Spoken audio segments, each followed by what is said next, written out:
The Gullah geechee are an African-American ethnic group who reside on the Sea Islands, a 425-mile stretch of barrier islands along the Atlantic coast stretching primarily from Jacksonville, North Carolina to Jacksonville, Florida.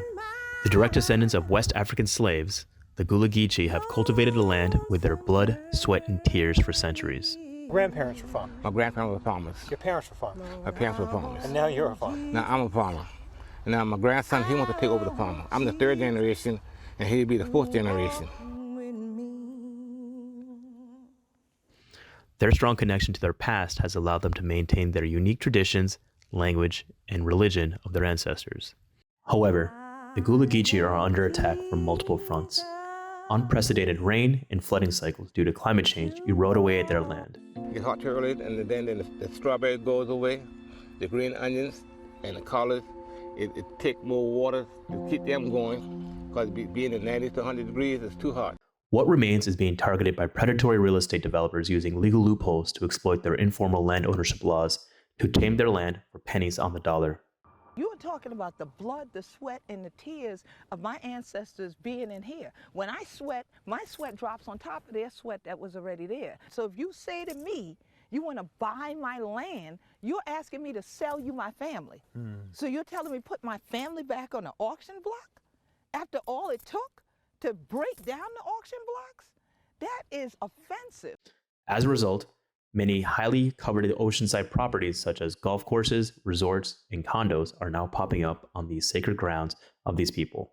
What the reality is it's a lot of change that's going to occur. You seem sad.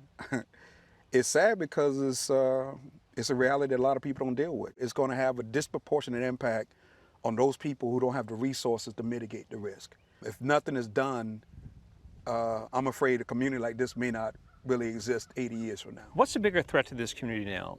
Gentrification, development, or climate change? I would say all of the above, because you don't have one without the other, right?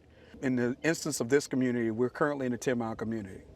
A community that even without any development was dealing with persistent issues around flooding, risk mitigation around sort of flood inundation. But then if you couple that to high density development, being able to then come into this community, you just took a situation that was bad, you put it on steroids. Tragically, what makes their land so special has also made them just as vulnerable.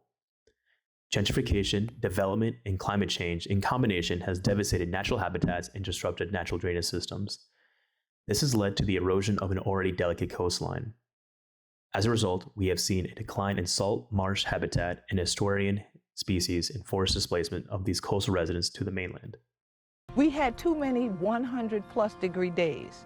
So heat island effect has now hit the Sea Islands. And that has threatened our food security. And that's climate change. And that's climate change. In the end, the Gullah geechee fight to preserve their past and protect their future. For them, their land is sacred. And to say that they would be the same without it would be to overlook their unique cultural experience. They represent the front line on the war against climate change, an embedded history of racism, and culturally blind policymaking.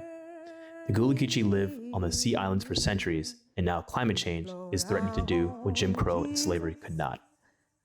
I want Jesus, you walking with me.